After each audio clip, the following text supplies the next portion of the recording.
the new find. I'm assuming a 60s Sears outboard, obviously. Assuming 60s. We're gonna check my little tag in a second. I'll get you guys some input. That looks like that's where the fuel line goes. And I think this is air cooled. It's not water cooled. Fantastic condition.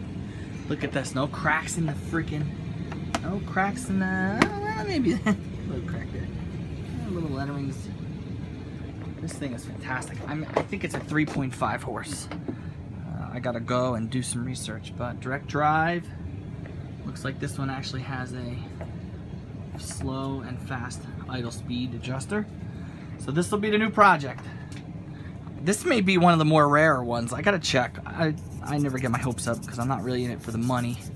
I'm really in it for a running motor. So, Sears outboard. We get to taking this apart and find out what's on it. It pushes over. Sounds like it's got good compression.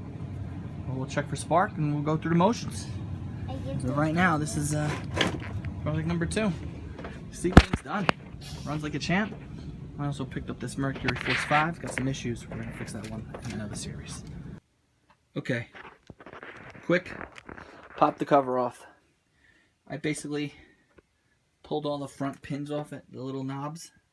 Pulled them all off and just kind of jerked this thing loose. It's just kind of resting on there once you take the 2 screws out. I didn't want to break it. It cracked a little bit, but I haven't seen this with a nice non-cracked cover. So I was able to not crack the cover, rip it off, expose the flywheel, just did the nut, undid the nut, got the nut flush with the threads, propped up the thing with a screwdriver, tapped it with a hammer, bing, popped it right up, slipped right off. Points were dirty. I know I didn't show you guys how to clean points or anything. It's another single cylinder monster. The points are right there. So lighting this right here. And I just opened them up. There you go. The spring loaded. I opened them up. Cleaned them off with some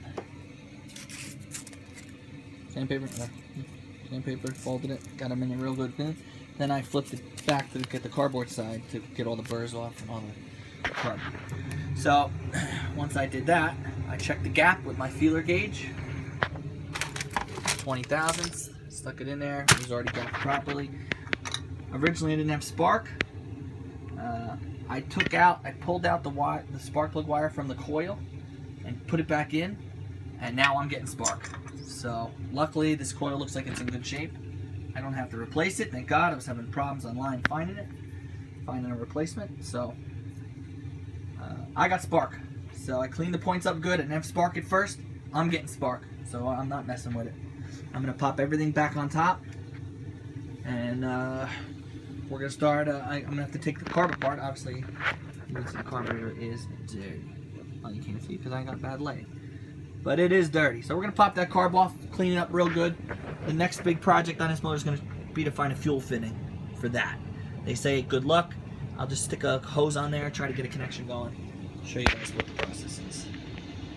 Okay, I did find out it's a 68. It's a 60s motor, depending on where you look. 68, 66. One guy even had a 70. Sears, made by Clinton. Can't tell you how I figured that. That goes to the whole thing has to be wiped down and cleaned out. I lost the spring.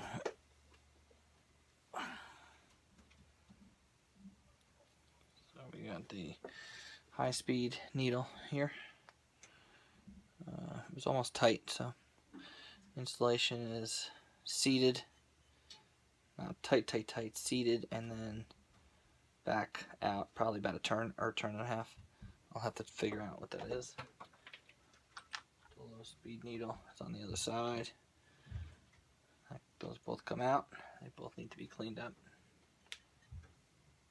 I think I'm the first one to ever take this carb apart because the paint was still attached to some of these needles. So.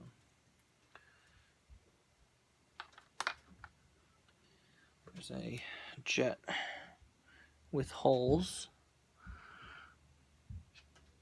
in the top. That's got to come out and be cleaned. There's a plug I almost lost in the bottom of the bowl. That's got to come out and be cleaned in there. And then the bowl itself, the float. This one doesn't have a level. It's probably supposed to be like that. I'm not really showing. I mean, that's, you know, and then the gas fills up and it pushes it up to close off the gap. Is there a float level in this one? I don't know. I'm going to have to check. Usually it's level, but this being level doesn't give you much room to cut it off. So it's probably supposed to stay all the way down. There may be a level. I'll have to check. But you should really take this off and clean out that jet, that needle seat in there. That should be cleaned out. It's pretty loose. I think I'm gonna leave it. This actually, if y'all want to stand by. You don't want carb in your eyes. Carb cleaner. Always use safety glasses for this part. Carb bowl is, the flow bowl is really clean.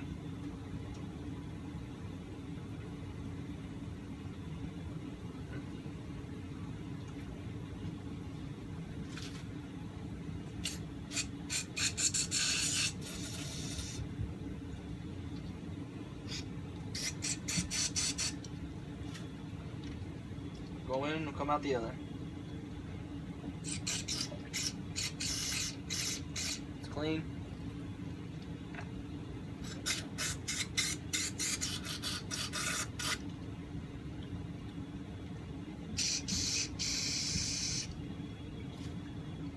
Spray some forced air through there after. Nice and clean.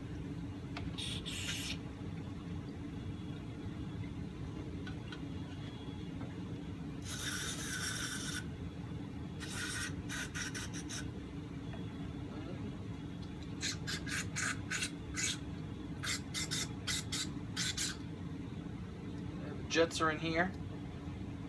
Spray that good.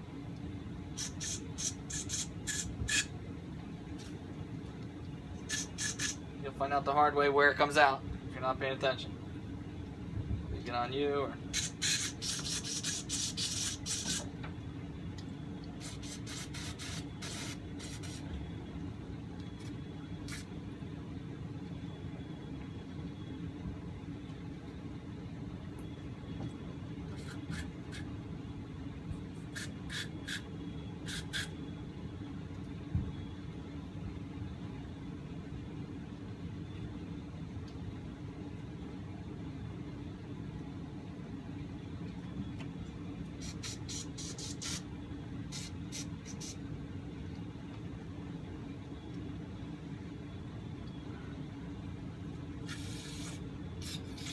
really just the main jet in the bowl.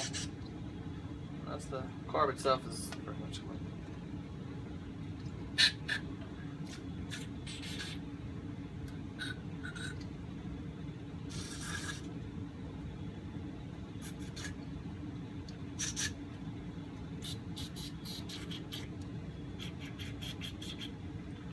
All out good. Set it aside or let it soak.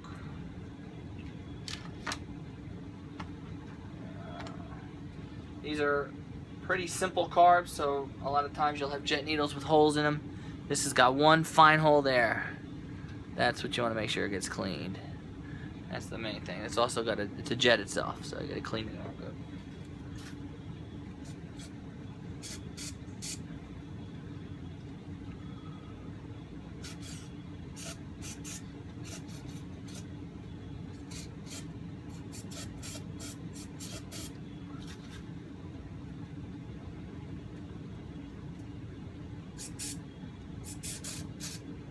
Spray right to the bottom. In the side, out the bottom.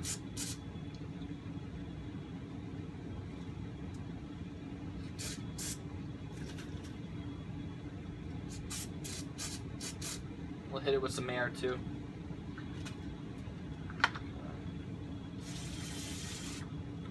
goes the spring. For the 5th time. I think I learned the first time I sprayed it.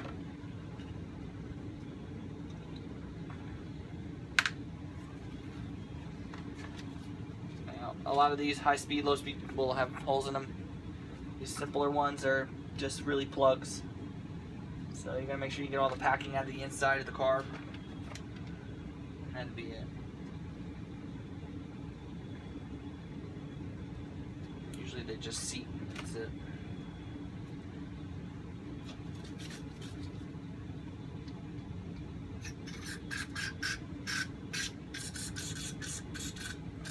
Okay.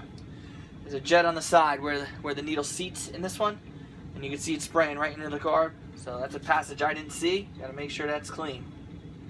Otherwise, it'll clog up. Okay. So that means my low speed's gonna have the same notch somewhere. So that's a good. This is right in the center here where the bowl is.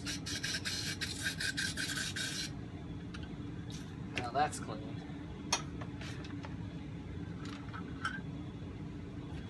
Hold the spring this time.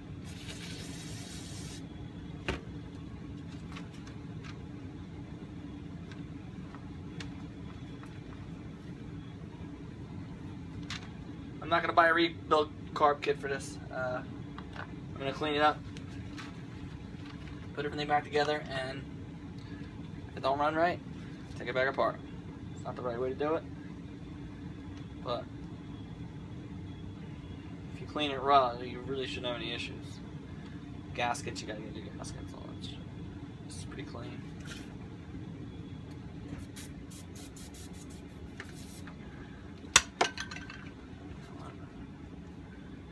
I'm actually gonna hit it with the air compressor now.